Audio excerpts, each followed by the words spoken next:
Good morning or welcome, ladies and gentlemen, to today's World Health Summit workshop number 18. So, and the topic of today's workshop 18 is building research and development capacity to combat neglected tropical diseases. So if you're interested on this topic, you're right in this room. Otherwise, you may change it quickly so that you will find then your topic you are interested in. This session will be hosted by different organizations. It's the German Network Against Tropical Diseases, Neglected Diseases, the research-based pharmaceutical companies, University of Tübingen, University Clinics of Tübingen, and the German Society for Tropical Medicine, Travel Medicine, and Global Health. We are very happy that you are joining this session, that you are with us this morning. This is Professor Achim Hörauf from Bonn, from the University Clinics and University Bonn. He is head of the Institute for Medical Microbiology, Immunology and Parasitology. And my name is Carsten Köhler. I'm from University of Tübingen, from the Institute of Tropical Medicine. And we both are in the board of the German Network Against Neglected Tropical Diseases. And we are not only happy that you are here, but we are also very, very happy that we have such a distinct panel. Many colleagues with us this morning who will give short speeches in the beginning, and later on we're looking forward to have a nice discussion. As it is a workshop, we're always trying to put all the talks within 60 minutes so that at least 30 minutes are left for discussing in this room. Also a very warm welcome for all colleagues who are with us online. They are not allowed to ask questions, but they can follow what we are discussing here. So it's up to you to ask the right questions afterwards. That's what I wanted to say. And we will introduce the speakers always before they're giving their short input. And now I hand over to my colleague Achim to give a short introduction in the overall subject. Thank you, Carsten.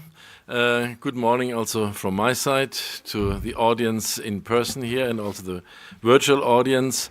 As Carsten has already said, we have a list of very distinguished speakers to address a topic which is at the moment a little bit under threat of being neglected again, and this is the neglected tropical diseases.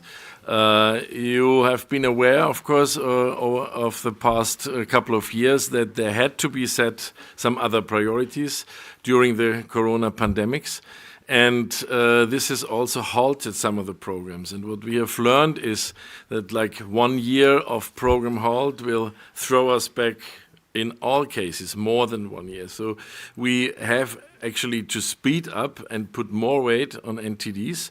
At the same time, of course, there is also the high priority of pandemic preparedness. So how do we fit all this in times of budgets that are not automatically increasing? And I think this is what we wanted to address today from different angles. And it is academia. It's first of all WHO, academia, NGOs, and industry. And we hope that we, together with questions that you are going to raise, move a little bit forward in order to address the topics and the next steps. With this having said, I would like to start with our first speaker.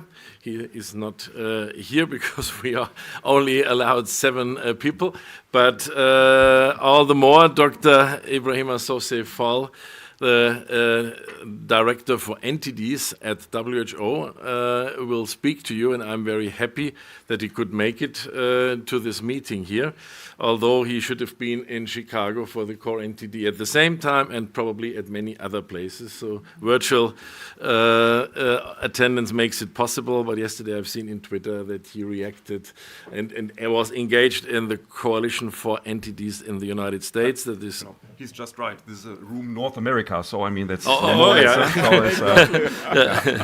So Dr. Sosei-Fall has been with WHO already a long time.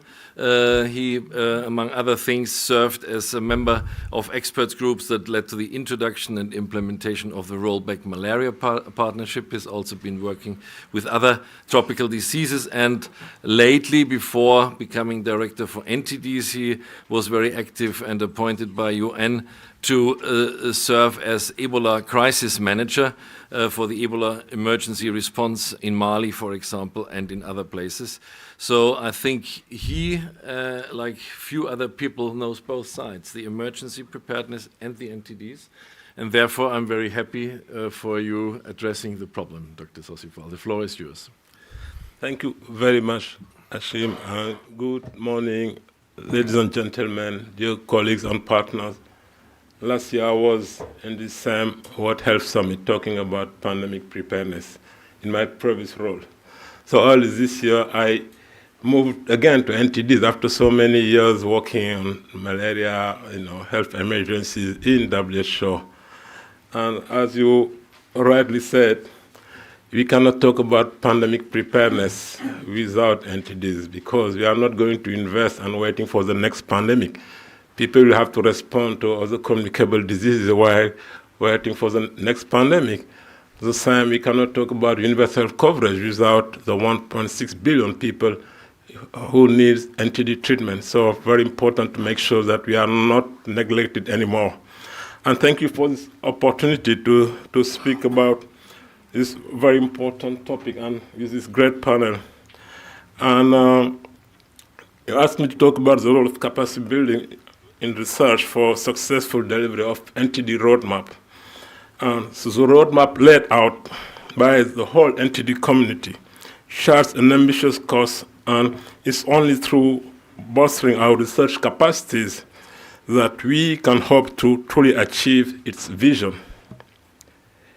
NTD, as many of you well know, disproportionately affects the world's poorest population.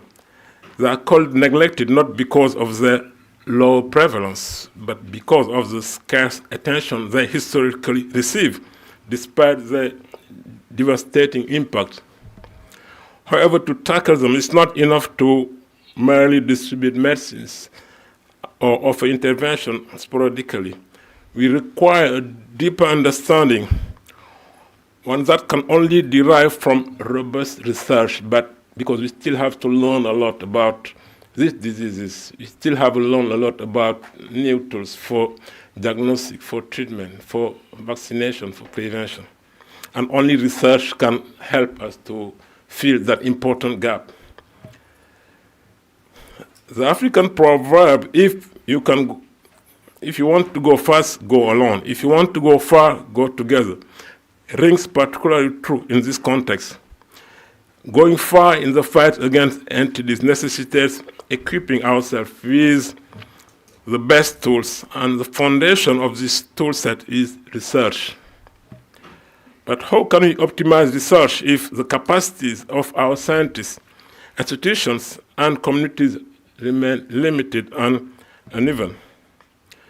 Capacity building in research involves creating and nurturing environments where scientists, policymakers, and community leaders can collaboratively advance knowledge.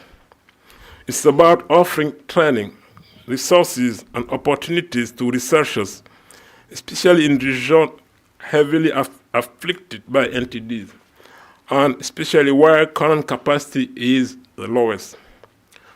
Local researchers bring an unparalleled understanding of local context, making their contribution vital for designing intervention that will work.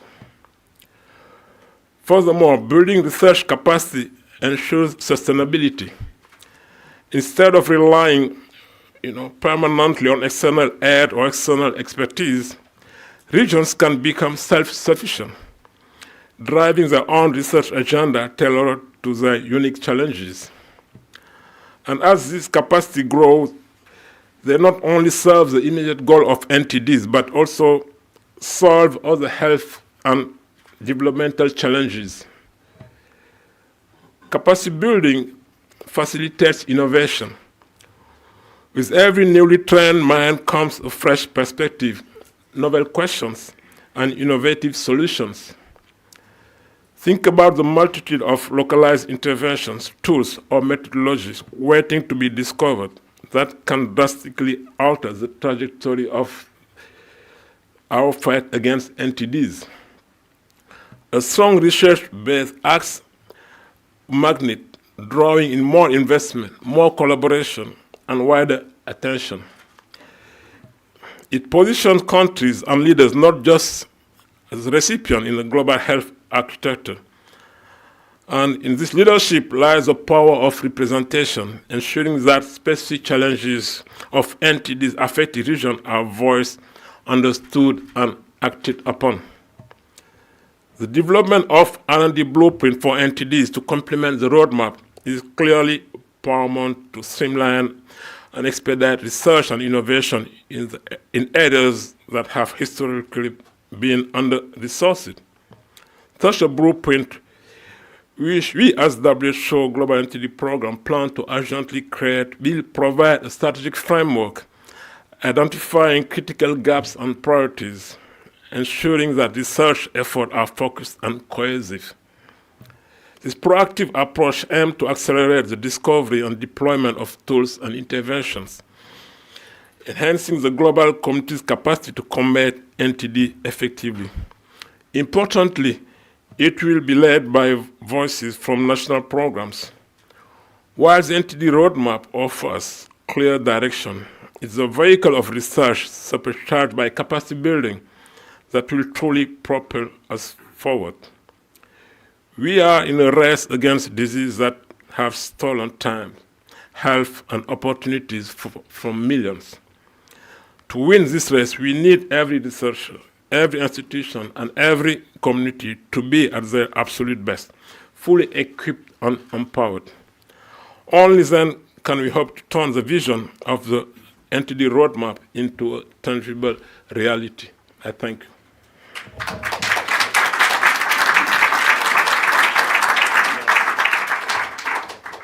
Yeah, thank you very much, Dr. Sosifal, for setting the stage and warming us up to the real needs of what has to be done in order to fulfill the roadmap 2030 of WHO. We are in 2 years already at midterm, and we have a long way to go, and this is really important that we can bring all stakeholders together. Our session is called Building Research and Development Capacity.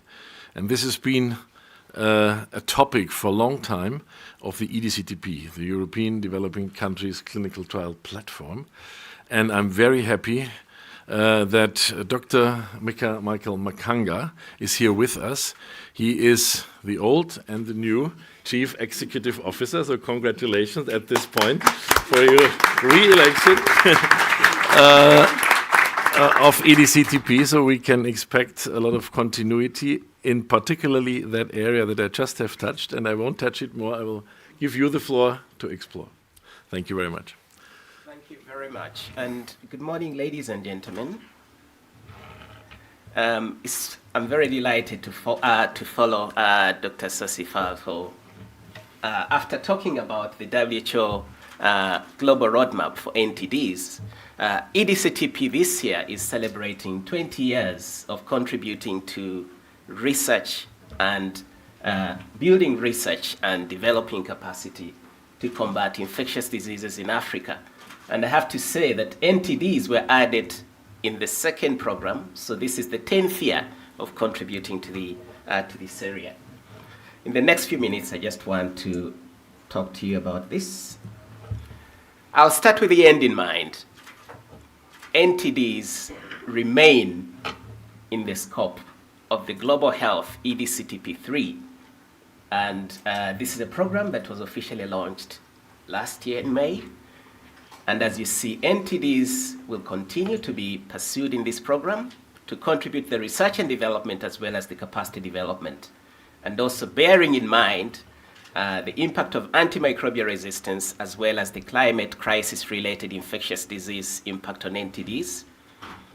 And in addition to the research and development, we will continue to invest in the comprehensive capacity development around NTDs as well as other infectious diseases in a very consolidated and more innovative ways of doing this.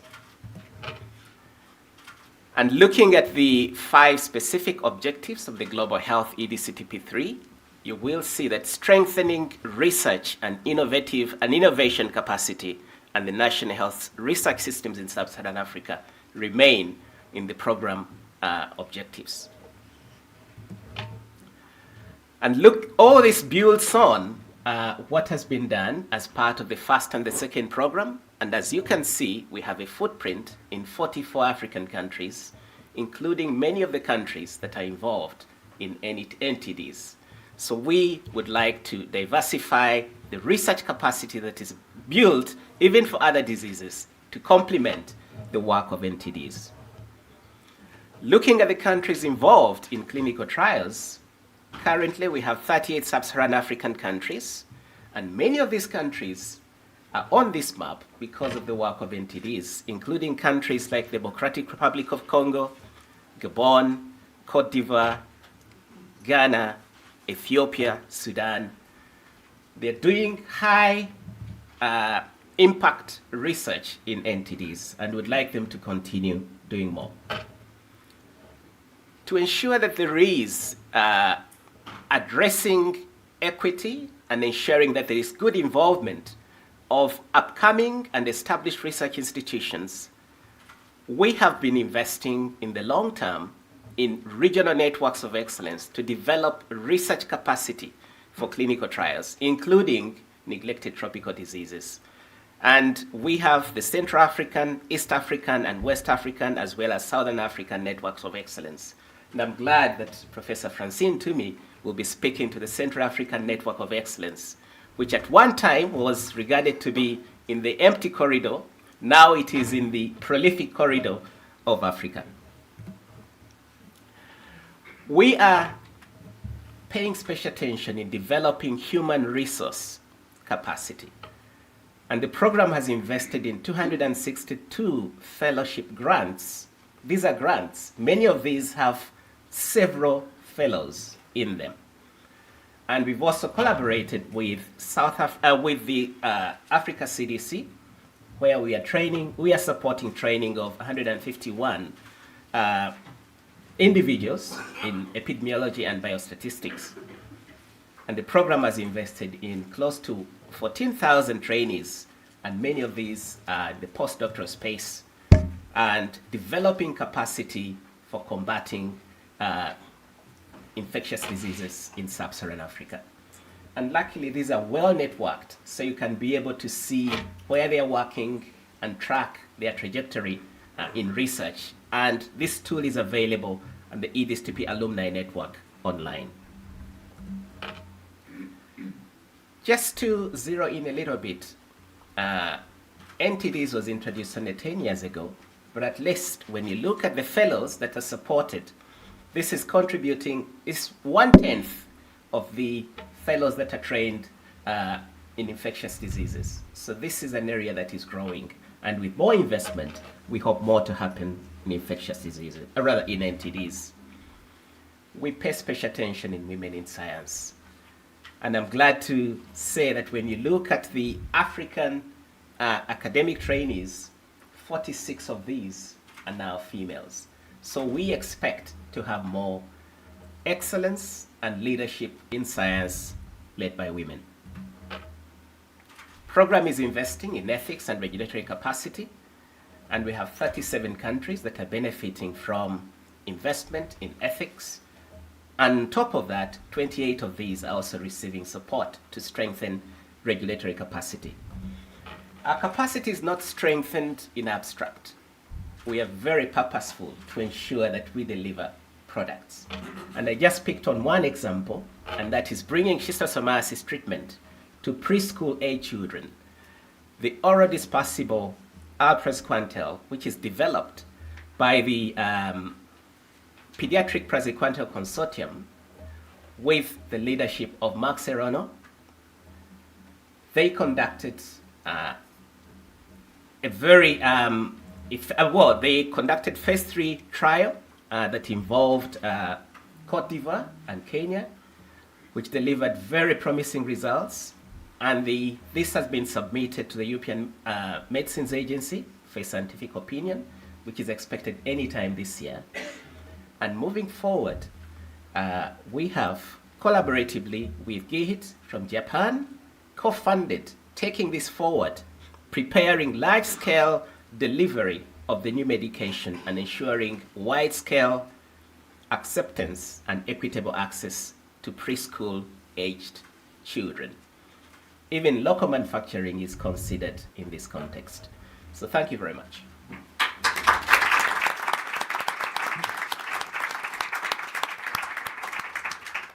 Yeah, thank you very much for this very impressive overview. A lot of figures, and we hope that the next 10 years will be as successful as the past 10 years.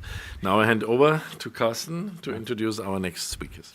Just wanted to mention, thank you very much, Michael, and I think it is so important that EDCTP3 is there in place, as if we focus or see what the actual EU framework where there is putting the focus on within research, it is not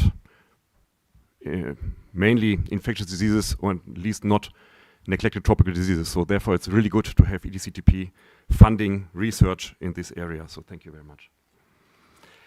Yeah, now I'm very happy to introduce the next speaker. It is Francine Nutumi.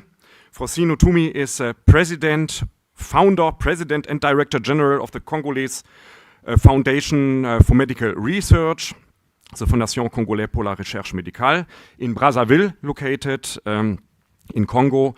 And she's a malaria expert who advocates also for women in science. Francine studied in Paris at the University Pierre and Marie Curie, and there she also got her PhD and her habilitation. And she holds many other positions. She is also a lecturer in Congo and also at the University of Tübingen. And as Michael already mentioned before, she is the head of the CANTAM, the Central African Network on Tuberculosis, HIV, AIDS, Malaria, which is funded by EDCTP. And for EDCTP, she was also a former senior scientific officer, and she received lots of awards, so I cannot name them all. But already more than 10 years ago, the African Union Kwame Nkrumah Regional Scientific Award for the best female scientists on the African continent. Then the prestigious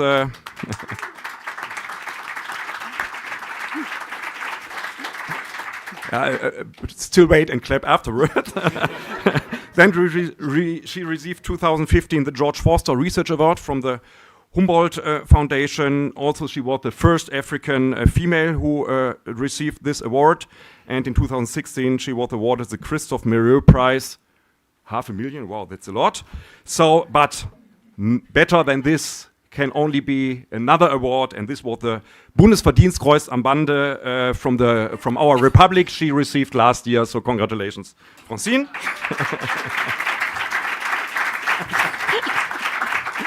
And Francine will talk to us on the topic, what agenda is Central Africa pursuing to integrate research into policies? The floor is yours. Thank you, Carsten. Thank you, Mr. Chair, and good morning, everyone. It's difficult to talk after Carsten. And first of all, I would like to thank the organizers for inviting me to share the panel with this distinguished guest. And they asked me to talk about what agenda is Central Africa pursuing to integrate research on NTDs into policies. And I have proposed to use Central Africa Clinical Research Network, CANTAM, as an example because I'm the coordinator of this network. And CANTAM, so the Central Africa Clinical Research Network, is funded by EDCTP, and I'm the coordinator since 14 years. And this network involves 5 African countries in Central Africa, so the Gabon, Cameroon, Democratic Republic of Congo, and the Zambia, and 3 northern countries, United Kingdom, Germany, and the Netherlands. And the main objective of CANTAM is to develop capacities for interventions or clinical research against relevant infectious diseases, including neglected tropical infection in Central Africa, in close collaboration with local stakeholders.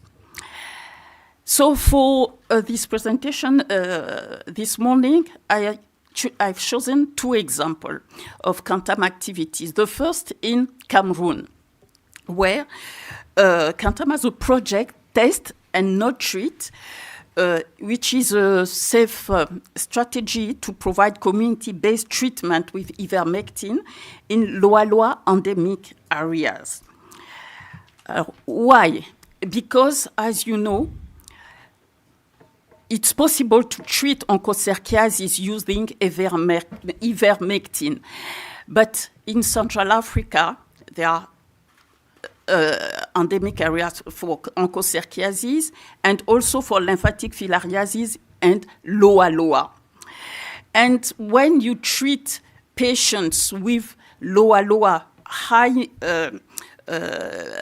parasite density of microfilariemia, more than 20,000, it's dangerous for the patients.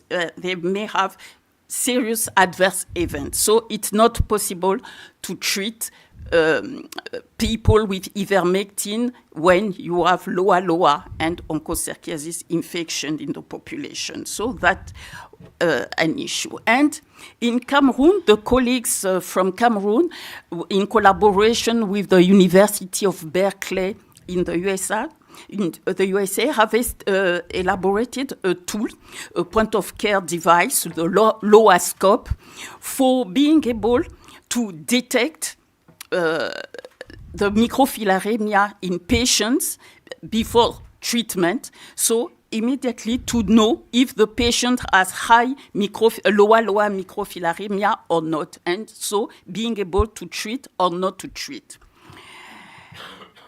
So this strategy has been so tested in Cameroon, and now we know that it's possible to eliminate onchocerciasis in Central Africa using this tool. But the problem is that we need to produce this LOAScope. It was a research tool. So now to move forward and to be able to make this tool available for national onchocerciasis control program and to tackle this disease. So financing issue. And the second example is schistosomiasis, as mentioned by Dr.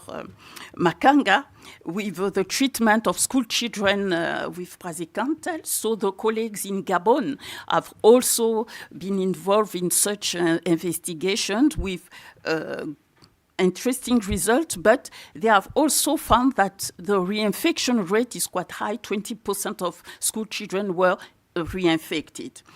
And also, the colleagues in Gabon evaluated the presence of schistosomiasis in pregnant women at delivery, and they found 9% of them were infected at delivery and associated with poor pregnancy outcomes, so low birth weight of the babies. So, but the group is works in collaboration with the National Control Program, and they plan to expand to other departments in Gabon and move forward, of course, all together with the national authorities.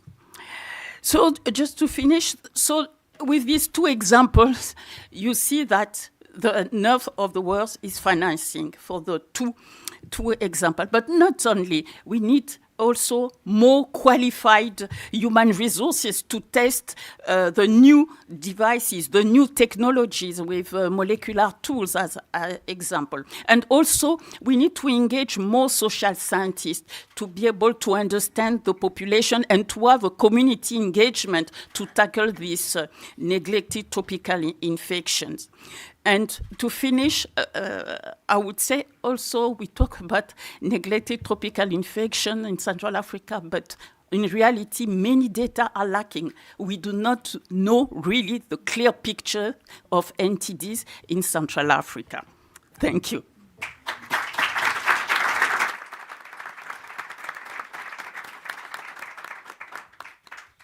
Francine, thank you very much for this insight out of the heart of Africa.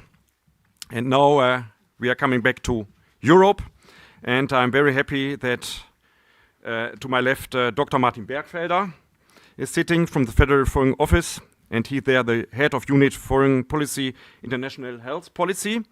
And for a chair of a session, it's always a little bit complicated to introduce somebody where I did not get the CV from, and then I was looking up the internet for you, and it's also very hard to find something out. But I find something, and this I will report. So you studied law, and also you got your doctorate in the field of law, and then you had your first position at the Bundesumweltamt, and from there you were sent to the Foreign Office, and you find this surrounding there so fascinating that you just changed to the Foreign Office.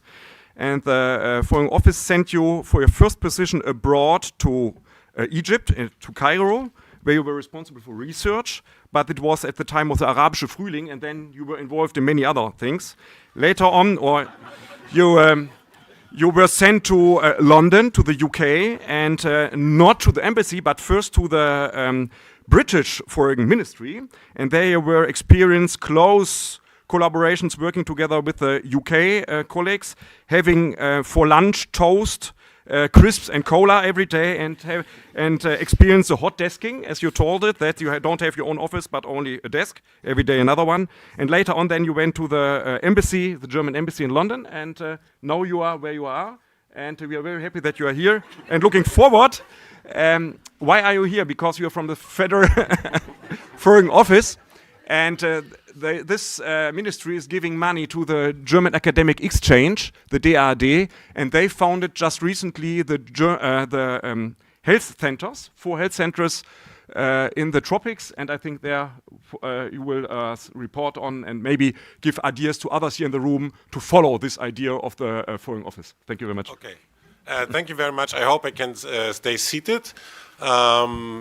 I think this was actually the best way. It was better than if I had provided a CV. It was more interesting to see what you can find about me in the internet. It's true. I used to be in the Ministry of Environment, and then I moved on to the Foreign Office. And I don't know if it's me following the crisis or the crisis following me in my job. Sometimes you have patterns like this in the Foreign Service. So I am not an expert and not a doctor. I'm a lawyer, I'm a diplomat, and I'm dealing with global health since the beginning of the pandemic, where basically we set up a team in the Foreign Office to deal with the crisis, but also to deal with policy issues. So in all these policy issues, for the moment with the corona crisis being a bit in the background now, dealing with, with the long-term questions, especially negotiating a pandemic agreement and all that stuff. So in those I feel quite comfortable. In this I don't feel that comfortable, but I know that there is the Ministry of Research with me. I'm sure BMZ is with me, and maybe even there are some students or PhDs from this center I'm trying to speak about that can maybe also enlighten us. So I'll give it a quick try. So what I'm supposed to talk about is the German West African Center for Global Health and Pandemic Prevention in Ghana. Hands-on project. It's facilitated by the German Academic Exchange Service, funded by the Foreign Office, and that's why I'm here. So we are not a research ministry, but we are funding this DAD and others, and they're doing good work. I could see that in Egypt already also. But this was about climate, was not about pandemics. So it's part of the 8 global centers for climate and environment that we have. Climate, environment, health, pandemic preparedness. And obviously, these are all interlinked challenges, global challenges, so there's something that cries out for international scientific cooperation. This one in Ghana, I hope I can pronounce it correctly, but you gave me a hint. I think Kwame Nkrumah University, bear with me if it's wrong, of Science and Technology, and then the Berlin School of Public Health. I had to look it up, what that actually is. It's TU Berlin and Charité, I understand. Then the Medical Faculty and the University Hospital of Bonn. So these are the main partners on the German side. It's working on pandemics, basically One Health. So looking at the main drivers of pandemics and also on resilient health systems. We are putting in 2.8 million euros as a German government. I think there's more money in also. I also saw it started 2021, supposed to be finished in 25, but somewhere it says in the papers it's not necessarily the end of the story, so there might be more money. Hopefully. I don't know if I'm allowed to say that, but it's somewhere here in the papers. I think what is really good is, I looked it up, so I think as for now, 240 people more or less have benefited, mostly from Ghana, but also Germans. We have 14 PhD scholars that are working.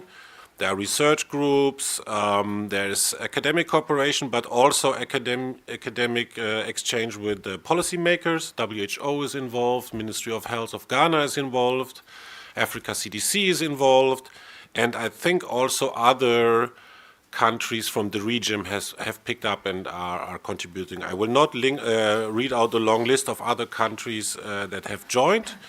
But basically, it's not only about PhDs, but it's also about short stays from Ghana to Germany or the other way around.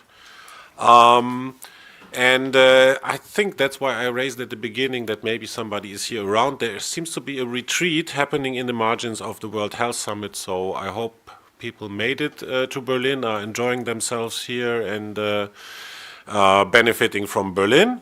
And I obviously hope that this is an inspirational project for others in the German government, but also for other governments. It's quite clear, I think that's pretty obvious, that One Health climate nexus is a very crucial issue where we need much more research and much more cooperation on. I don't want to bore you with these platitudes of interconnectedness of all that. And obviously, research is really the backbone to any other policy we will then put on top of that. Maybe to sum up from our side or from my side, what I want to say is, in the negotiations for pandemic agreement, research cooperation plays an important role. The EU has put forward proposals there also. Research and development cooperation is technology transfer, and I think it is very important to note that you often hear this discussion about, there's not enough trust and all that. I think this is a good example to show that whatever we are negotiating internationally, it's part of showing that from the European side, from the German side, we are not waiting for international agreements or treaties to move forward, but this is kind of part of our efforts of things that we are already doing. We want to strengthen, that we can expand. But I think you can rely on Germany on this, that we are not waiting for a 200-page treaty to be concluded before we move on with strengthening cooperation. And I'm particularly pleased that there's this cooperation with Africa, this is a regional cooperation, that it seems to be something that's well connected to the government in the country. So I wish this project much luck. I hope it will be extended. Luckily, it's not up to me to decide that. And if I'm lost or if I said something wrong, I can rely on my colleagues to help me and correct me. Thank you.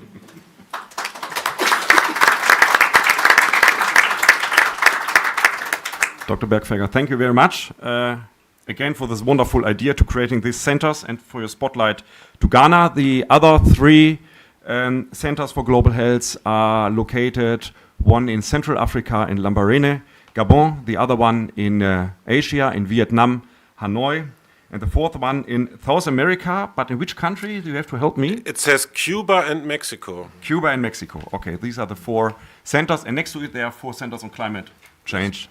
Yeah, thank you so much. So now I hand over to Achim, who will introduce our next speaker. Yeah, thank you very much. There is also a lot of collaboration in research and capacity training offered by industry.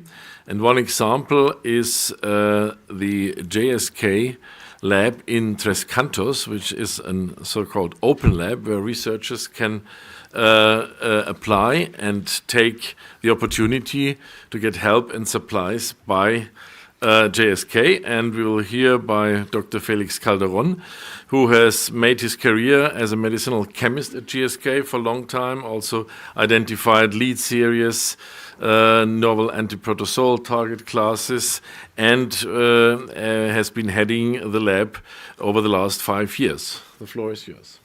Thank you very much.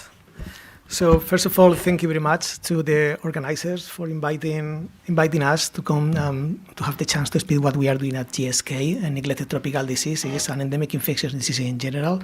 Also, I'd like to thank my colleagues from GSK Germany for thinking on us to come here to stay with us. So today I'm going to speak about GSK commitment in global health, in particular for R&D activities. I will start giving a snapshot of the GSK Global Health strategy in general, and going then to more the research activities and the Tres Cantos Open Lab. So, I mean, I'm sure it's well known for this audience. GSK has a rich heritage in global health. It's one of the areas of responsible business that matters most to us. And we've been working for decades in this space. We think that using our science, technology, talent, and partnerships, we can play a key role in improving the health of people worldwide. And that's why GSK is so heavily involved. And actually, we have a very bold ambition to positively impact in the health of 2.5 billion people between 2021 and 2013, including 1.3 billion people living in lower-income countries, which is the focus of our global health strategy. What are we committed to? We are committed to change the trajectory of the high-burden diseases in lower-income countries with a focus on infectious diseases.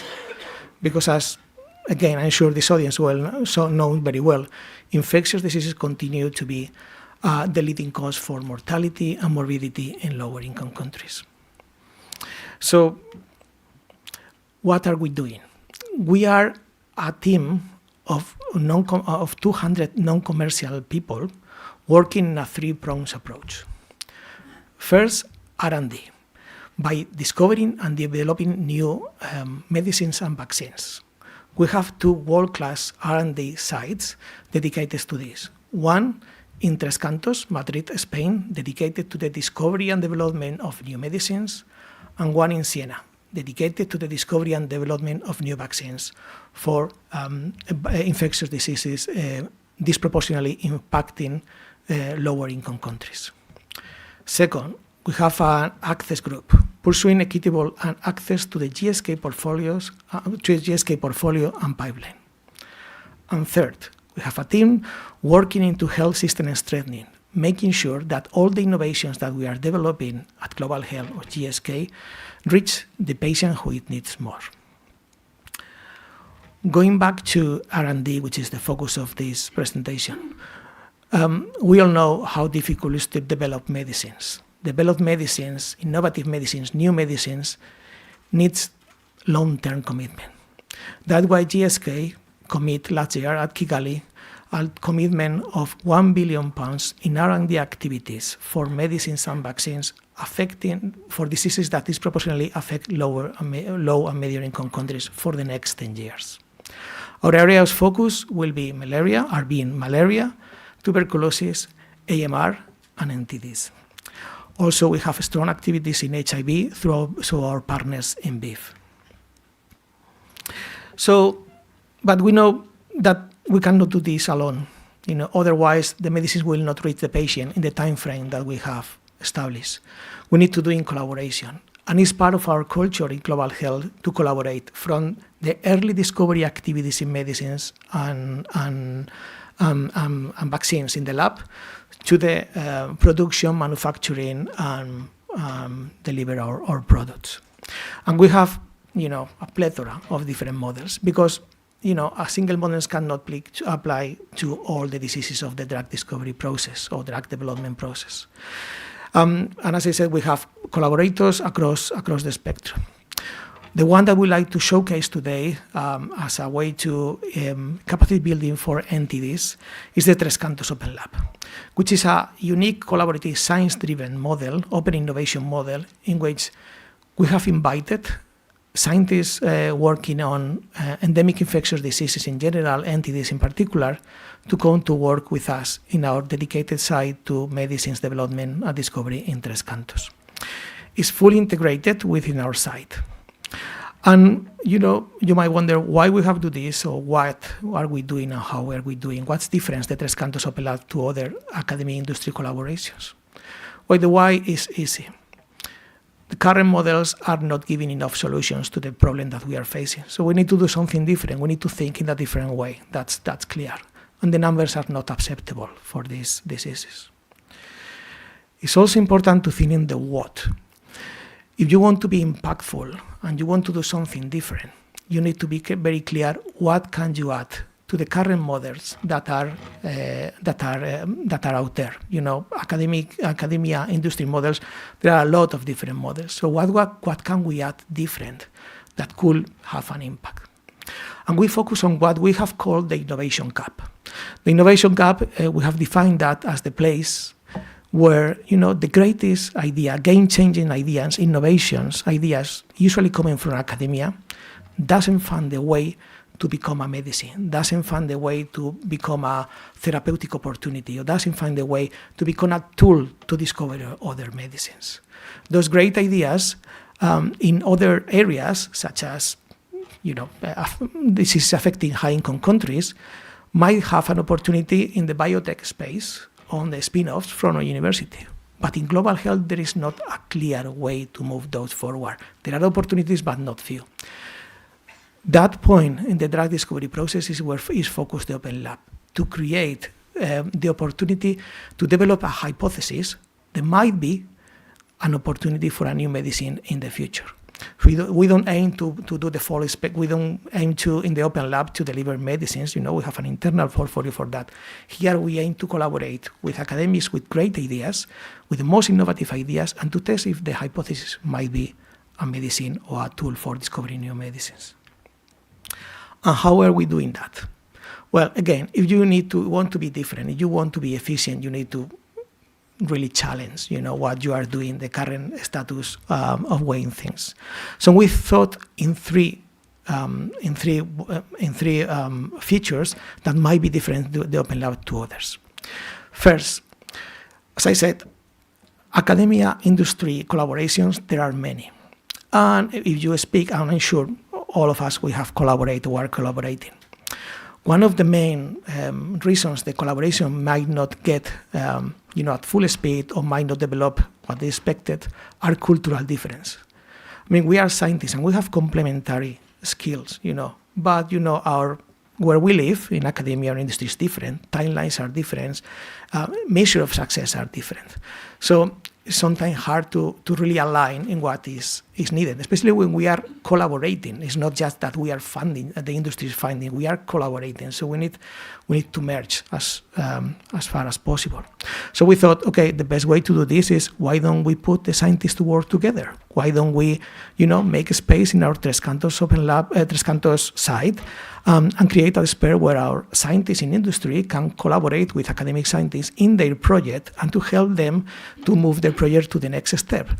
And the academic scientists can tap into our capabilities, our knowledge in drug discovery in order to progress this project as well. So putting together has been a way to synergize efforts and to really align and to develop the projects the further possible. The second is intellectual property. That's always a key milestone in signing contracts. So we have established a special framework for that, in which both parties, the industry partner, in this case GSK, and the academic, need to accept a royalty-free license to use any discovery at the Open Lab for the discovery of new medicines for neglected tropical diseases or for scientists working in low-income countries. That is established from the beginning. That's the framework the Open Lab work and need to be accepted by the academics that wants to come to the Open Lab. Third, impact. When you're working on early discovery of medicine and vaccines, it's sometimes hard to think how this actually is going to impact in the patients, because it might be in 20 or 30 years. So we want to ensure that what we are working at the Open Lab actually might have an impact if successful. So we established a foundation called the Tres Cantos Open Lab Foundation, led by experts in the field, independent to GSK and representing, high-level universities working in the field and organizations like Wellcome Trust or Bill and Melinda Gates Foundation. And we have had representatives from MMB, Global Alliance, so major players in the fields. And is that committee independent to GSK that select the projects that will have access to the Open Lab? And not only that, this foundation is in charge of funding the academic scientists to come to the Open Lab. So in this way, we want to ensure that what we are having is what we are doing at the Open Lab might have a real impact in the patients in the future. And it's something the field really needs, and it's not go in depth on science, which is good, but might not be the place, the Open Lab, to do it. So what's our impact in NTDs in particular, which is the focus of this? But I mean, these successes might be applicable as well to other diseases that we are working, such as malaria, TB, and AMR. Well, I think the Open Lab, the last 10 years, which is since it was created, has enabled the discovery of research by generation and publication of high quality public data sets, through the screening of the GSK collection. So we have catalyzed at the Open Lab the research in leishmania, in Chagas, in human African trichomoniasis, Buruli ulcer, by publishing the active compounds of the GSK collection in public domain, available for everybody. We have published as well lead compounds with in vivo activity. We have developed in collaboration with more than 100 universities so far of new physiological relevant assays that will serve as good tools to develop new medicines, and they are in the public domain. And we have had a critical role in the identification of clinical candidates. For example, a new one for visceral leishmaniasis that is now being developed by the NDI and others for tuberculosis. Recently, we are also testing the model to catalyze clinical research, but putting in contact clinical scientists from academia with great ideas to do clinical research with our clinical scientists, as well as our physician at GSK with more experience in clinical trials, in order to test some hypotheses in the clinic. And that's all. I hope you have now a best picture of what we are doing in global health in general, and one of more unique models, which is the Tres Cantos Open Lab. Thank you very much.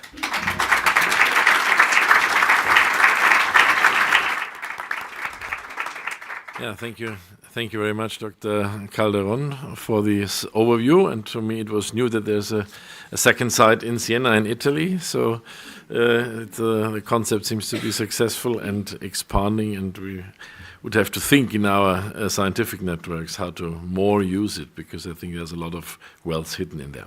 I hand over to my colleague Carsten for our last speaker. Last but not least, I'm very happy to introduce Professor Dr. Clarissa Prazzera de Costa. She's co-director at the Center for Global Health at the Technical University of Munich, TUM, called the short abbreviation. There she is a consultant medical microbiologist, immunologist, infectious disease specialist, and lecturer at the TUM. And on her daily work, she had the parasitology diagnostic department and the teaching unit at the Institute of Medical Microbiology, Immunology and Hygiene. And her key interests relate to health policy and advocacy for women in decision-making roles in global and women's health, where she actively drives the agenda for gender-related topics in NTDs in Africa. And therefore, she is also a member of the Women in Global Health Network. And we are looking forward what you are going to tell us now. Thanks for coming, and the floor is yours, Clarissa. Yeah, thank you very much.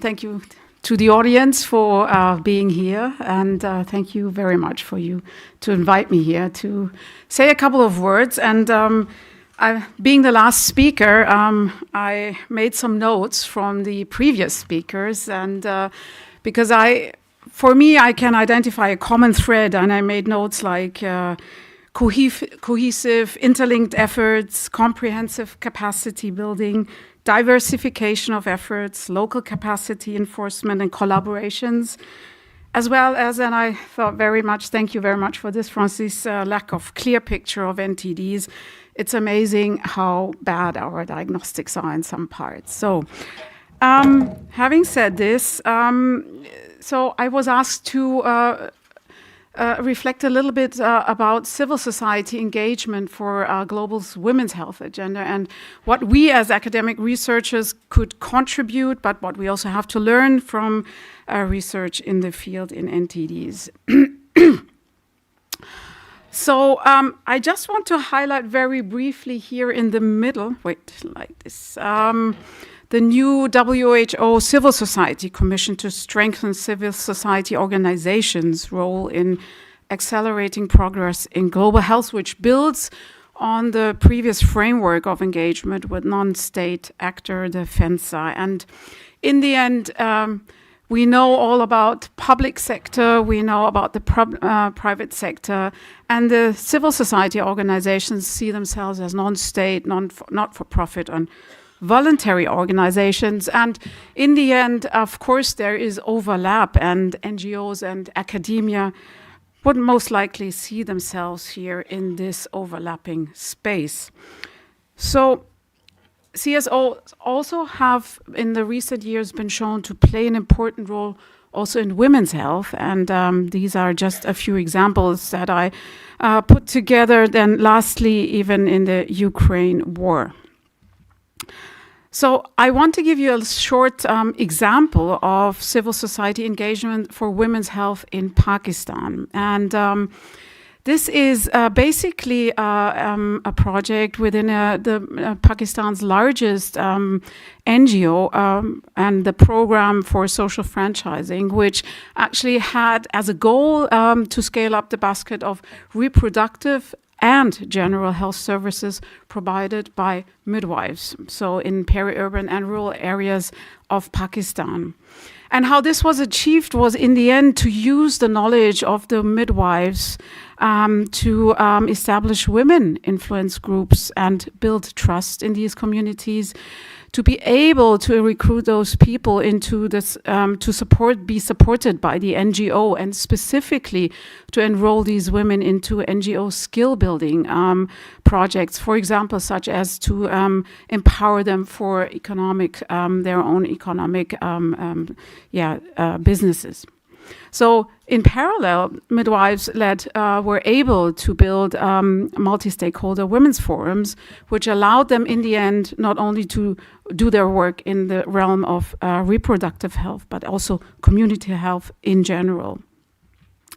And actually, the role of midwives is really reflected by this picture as being in that country mostly also private practitioners, which we also learned, for example, performing a workshop in Gabon recently, which I'll come to in a minute. So being really those practitioners that are the first line and sometimes the only healthcare providers that women will see throughout their lifetime.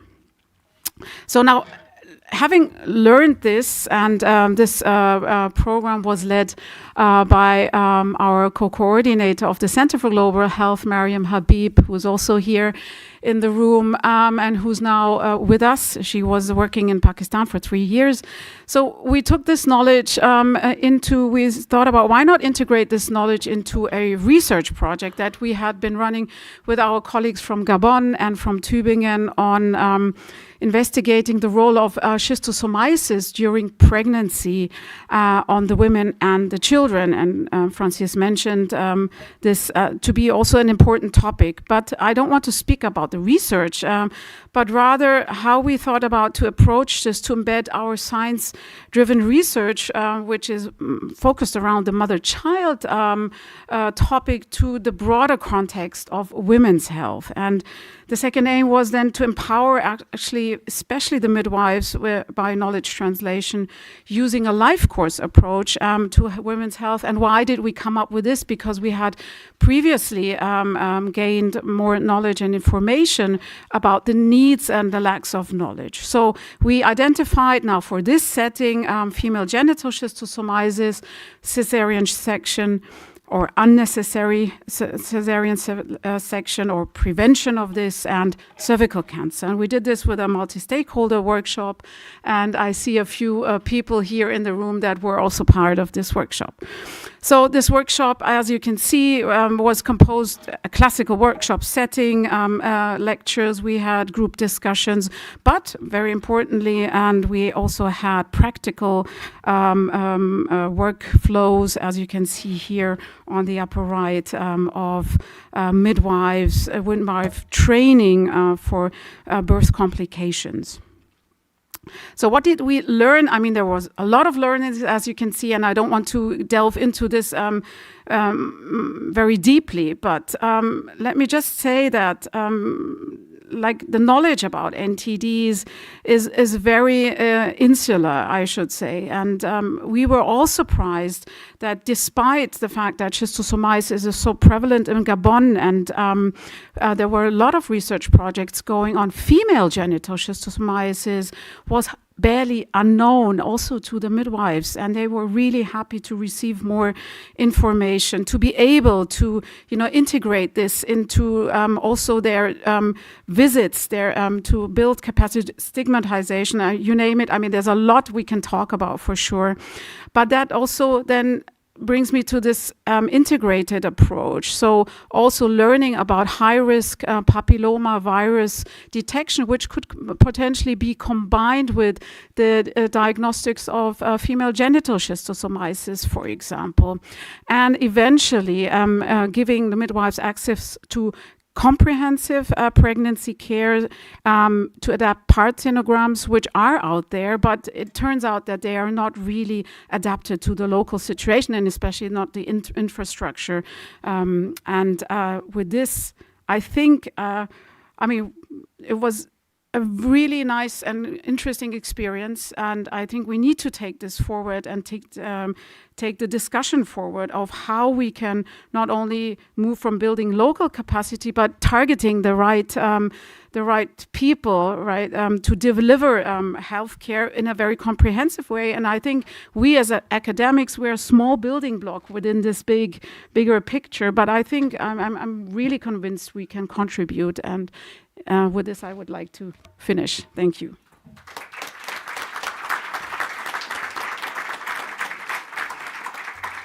Thank you very much, Clarissa, for this concrete example. And again, thank you to all panelists for their input. And now, as promised, it is time for your input and your questions.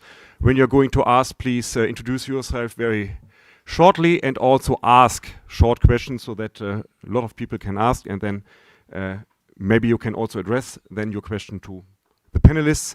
And if I'm right, my colleague Achim already knows who will have the first question, so I hand over to you. Yeah. Maybe I first would like to ask Dr. Sossi Fall to also join us on this side. As I said, the room is too small for everyone to be seated there. But while we are doing so, I want to give the floor to Dr. Spellberg from the Federal Ministry of Research and Education. So you have the two components again in the name of the ministry, and we have heard a lot of activities that are actually co-funded, like EDCTP and others. So the floor is yours for the first question or comment. That the cooperation between the German government finally pays off, and Martin Bergfelder acknowledged that research is the backbone to everything. I will quote you on that in the future. Well, it certainly is at the backbone of our activities at our ministry, and building capacities for R&D on NTDs is very high on our political agenda. We've been funding EDCTP since the beginning. We've been funding DNDi, for example, and other PDPs for quite a long time. And I would like to mention another program which is called Research Networks for Health Innovations in Sub-Saharan Africa, where African and German scientists in different African countries cooperate on research topics of their choice, and capacity building, especially PhD and postdoc training, is a very important aspect of the program. And it's often the same sites within sub-Saharan Africa, in the same countries, who receive funding from different agencies, from the DRD, from us, from EDCTP, from other donors, Welcome, for example. And my question to you who are working on the ground would be how to create synergies between these different projects and funding to really make it a sustainable capacity building in the countries. Do you know about the different projects that are funded? Do you work together? How can we kind of connect the different dots of the different programs so to make it a collective endeavor and really create sustainability? Thank you.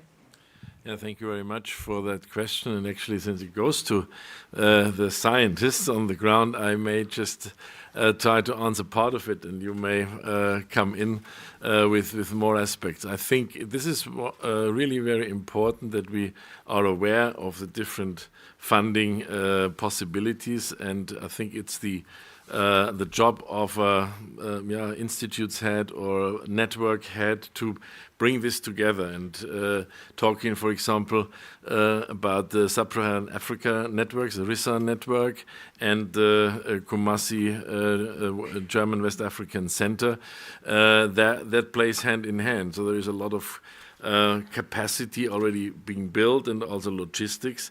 And here the focus on the center is on PhDs, who as standalone persons would not have the logistics capacity to really do an integrated project and get a top-up project on something that we have to leave out because of funding gaps. So I think if it works well, it can work well. Sustainability is always a problem with funding that is basically project funding. So the BMBF is funding another big initiative, the so-called German Gesundheitszentren, the health centers. They are meant to be around for a longer time. Also, they are also temporary, because I think you can't fund something forever legally, but at least they are around for longer term. And I think it would be helpful if funders could also think of these ways. You have already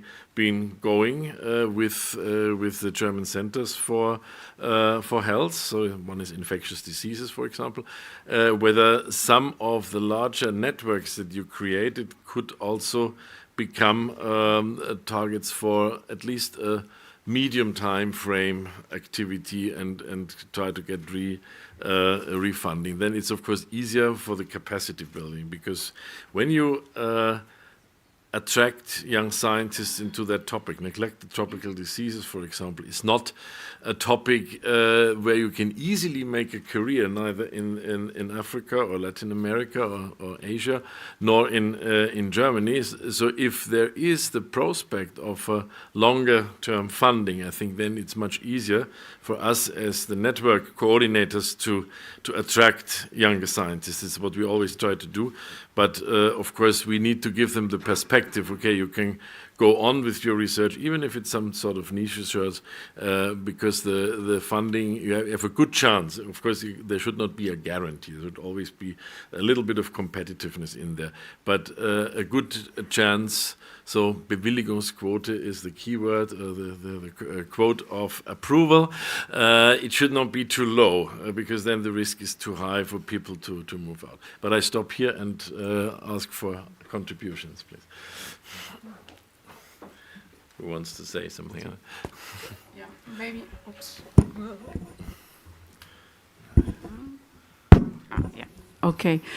I mean, Achim, you already alluded quite a bit. I mean, to have efforts, to join efforts or have cross-cutting, define cross-cutting topics, I mean, in the end, is a good idea. I mean, to bring people together, but I think it also is, I would argue, on the funders' side to think about these and join how to bring these people together, right? I mean, and also discuss then the relevant topics up front. That would be, now we have a lot of climate change questions are out there that really have to be addressed by every German health center. There is global health now finally on the agenda also. Possibly we can try to push this forward, right? And along with it come all these diseases, for example, also the neglected tropical diseases that we're talking about. I think, yeah.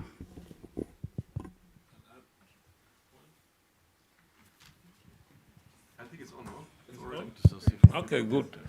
No, thank you. I think this is a very interesting question, and this is one of the main reasons we started working on the R&D blueprint for NTDs, to make sure that we can have researchers in this community working together, identifying priorities, but also having a clear end-to-end process from the product development to accessibility and funding. And at the same time, as you rightly said, we can see in receiving countries the funding going to the same people, the same site. Sometimes I was just asking myself if we still have, people with normal standard in the site we are undertaking all this, clinical trial for medicine, vaccination. At certain point, I don't think we can have population of reference in this site because they have been exposed to so many vaccines and treatment. But what is important is to make sure that we build the leadership capacity in countries to coordinate research at country level. When I was still in Senegal, that's what we were doing. We had a directorate in the Ministry of Health in charge of research. So when you propose a research proposal, you have a committee looking at it, to agree if it is useful for the country and how we should implement it. It was the same when we started the ECDTP. I was part of the team in 2002 and 2001 looking at how to introduce this new project from the European Union and with Institut Pasteur, with other services at the university. I think this leadership capacity at country level for research is important for coordination. Otherwise, we'll continue to see fragmentation and people just following where the research is coming from. Thank you. And if I may add, is also there is two ways. From the perspective, there is a need also to ensure that, like I think ADCTP proposed to have strong or developed institutions working with developing institutions, to ensure that we have some less developed institutions to go to a higher level. So maybe the funder may ensure this. And as working in the field, it's as Sucefal said, that's important to ensure the local leadership to manage the grants and to have a long-term vision on the actions. But also, of course, we need huge human resources. So we need to train so many people. So on the field, we need to be better and well organized to ensure that, even one institution seems to receive a lot of grants, but to be able to share, to know where each strengthen should be, or how to say, where funds should be more allocated, and so on. So, from both parts. Over. Thank you. I think in this respect, one can also say that these African networks not only have the focus on capacity in research, but also on capacity in leadership, administrative, as well as scientific. I think this was deliberately requested by you for these networks to succeed in the competition. But there are now questions. Let me add quickly a very concrete example to your question. Like the Centre de Recherche Médicale de Lambaréné in Gabon. So they are not part of the Sub-Saharan networks, so they are not getting funding out of this, but they are an African partner site within the German Center for Infectious Research, so they can funding all of this. So they can do research with this money on neglected tropical diseases. On the other hand, now receiving this Global Health Center from DAAD, they're able to implement master studies in microbiology, virology, parasitology, so that African students, master students all over Africa, can stay in Africa doing their master studies and getting it later on a master from a German university. They're always looking for European certificates and so on and so forth, but therefore they don't have to leave the continent, but can do it there. So I think this is a brilliant mix, bringing together, you're funding the one part, you're funding the other part, and both is necessary to build capacity, local capacity in Africa. And therefore I would advocate for, again, like under the Chancellor Angela Merkel, there was from time to time the round table of funders in the Chancellery. Maybe also from time to time that the founders are sitting together and discussing where are the gaps, maybe asking us where are still the gaps, what are they doing, and where can they fill in the gaps, close the gaps, so that really the capacity is driven forward locally in these areas. Thanks. So now questions, please. Where's the mic? The microphone? Ah, the microphone there. Okay, good. So, how do we bridge the gap? Start. Microphone coming to the screen? Okay. Okay. Yeah.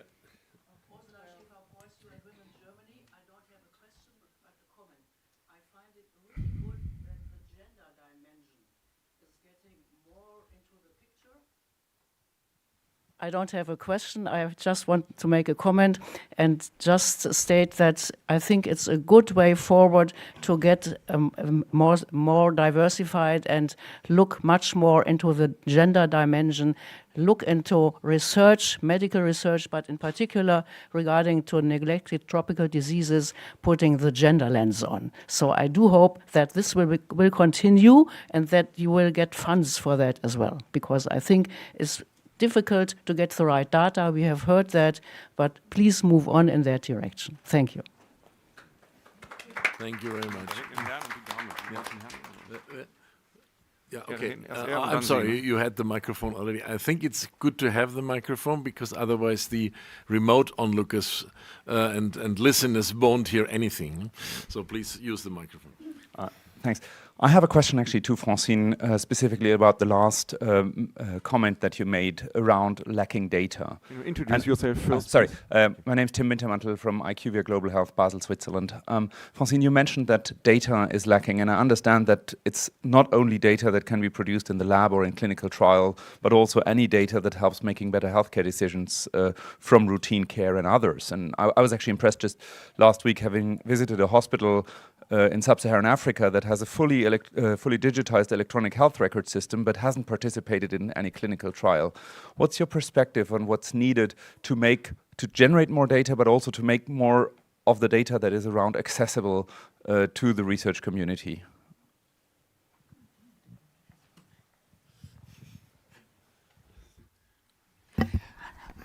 How? That's a very good question. How to make? I would say first to have more people doing research locally. First, to have more doing research, and then high quality research. Second, to have.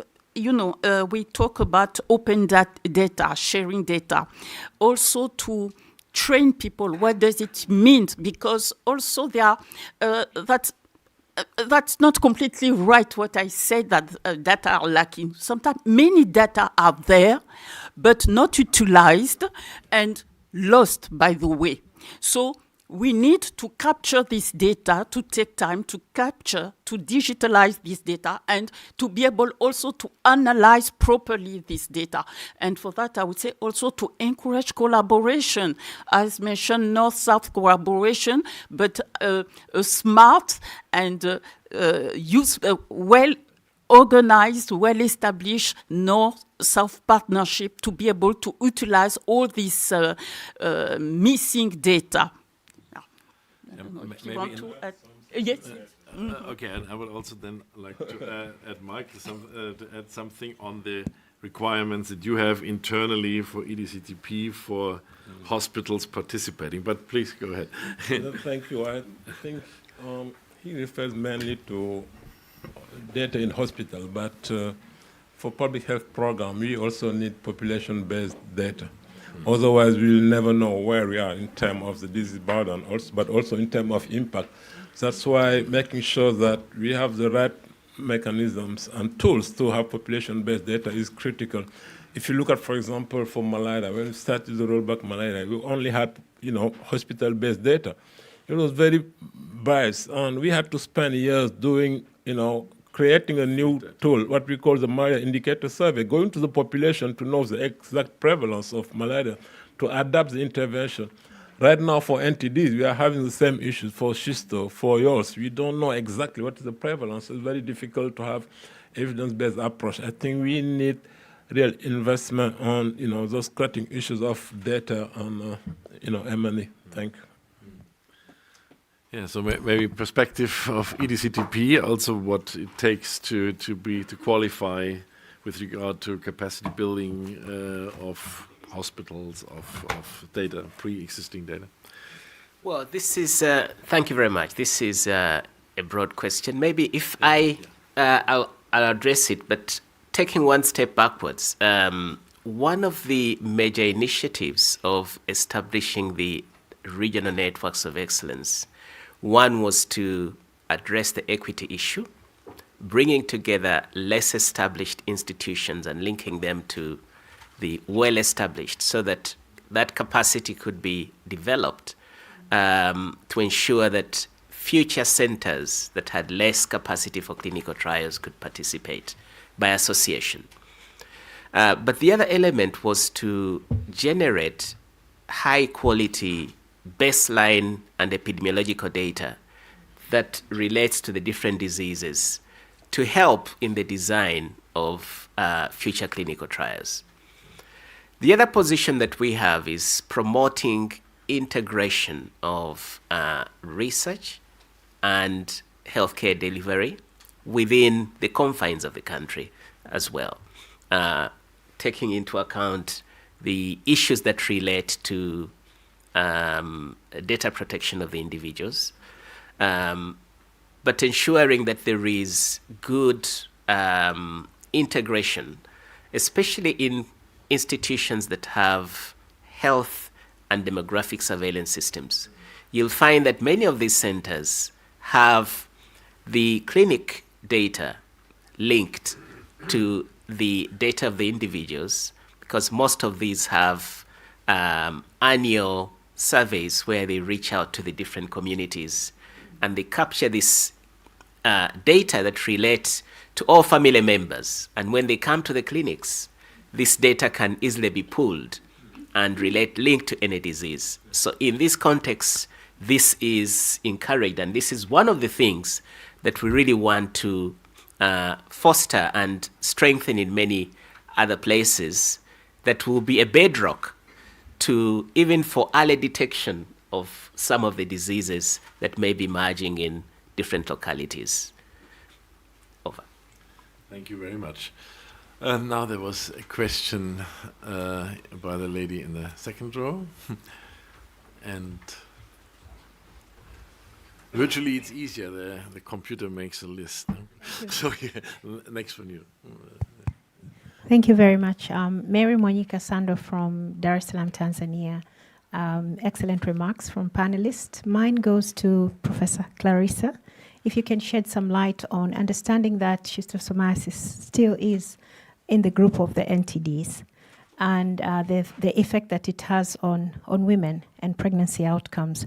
And if, again, Dr. Ibrahim, if you can also chime in, when do we consider and build the gap whereby if it is an NTD and it is not routinely in the antenatal care package, is there a process of doing that and ensuring that in places where there is higher endemicity of, for instance, schistosomiasis, that's taken into account and women can be, the programs can be implemented within, especially the national ANC, for instance, programs to ensure we reduce the effects. Thank you. Thank you very much for this question. So yeah, of course, I mean, considering that we have approximately 230 million people infected, 40 million of these will be women during childbearing age, that is really a big population. And I think with and in the end, schistosomiasis does have an effect on pregnancy, as now the recent studies have shown. I think WHO is advocating treatment during pregnancy, during the second and third trimester. We don't have a randomized clinical control trial on first semester treatment, right? So this is something that is still lacking. But it's not in a routine program, right? So praziquantel is still mainly distributed in the MDA programs, and that it does not include pregnant women. These are school-aged children. So in that case, a test and treat could be an option. However, to implement this at an antenatal care unit would be major effort for sure, especially in the light that our diagnostics are still, I would say, not the ones that we really need for test and treat to be especially in a vulnerable population like pregnant women, I would say. Also, you need to be aware that there is reluctancy of treatment, getting treatment during pregnancy. I think that would be a major multi-stakeholder effort to really build trust also in this community of pregnant women to then in the end, what you want to do is then treat them, right? So that's, I think, you might want to comment on this. In my eyes, definitely could be a goal, but there would be certain building blocks that we would have to take first. Thank you. I think here again it's the issue of fragmentation, because when we talk about primary healthcare and package of services, we need to take into account the local context and the disease profile. Otherwise, you cannot really talk about, universal coverage without delivering the services we need for those pregnant women. I've worked in a schisto-affected areas in the 90s, the Senegal River Basin, and the praziquantel was not coming from mass drug administration only. We were having praziquantel in our list of essential medicine, and we were using it to treat people. And we were testing also pregnant women for schisto. So but at that time, again, things were very coordinated and integrated. I was doing tropical diseases, including malaria, doing surveillance, outbreak control, everything together. But now, when I even joined WHO, I realized how fragmented the program were already in WHO. And this has also affected the way countries are organized. And now we are going back to integration. I think we really need to do the right thing at the lowest level up to the national level. Thank you.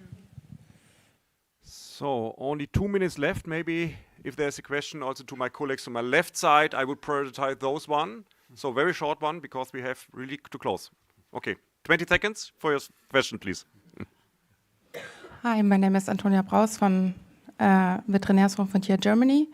As a veterinarian, my question is if you see in your houses challenges in sampling different species, as half of the NTDs are zoonotic origin. How do you bring together samples of animals, of environment, of water together? Are there gaps we have to overcome? And how do you tackle those challenges in the future? Thank you.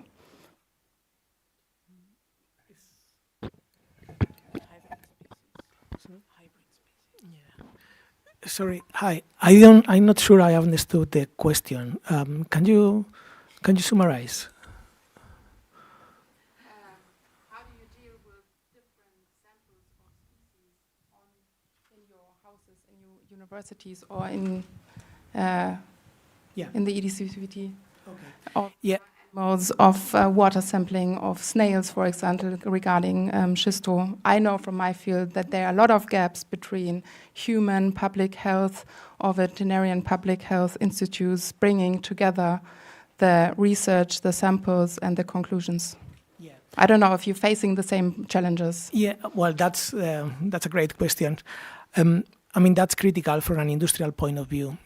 We need to have robust data. We cannot rely on, data that change because the origin or maybe of a particular strain or a particular clinical isolate. So that's something we do very early for all the diseases that we work to really create a panel of clinical isolate strains, depending on the disease, that we are going to use to develop our medicinal chemistry, our discovery projects.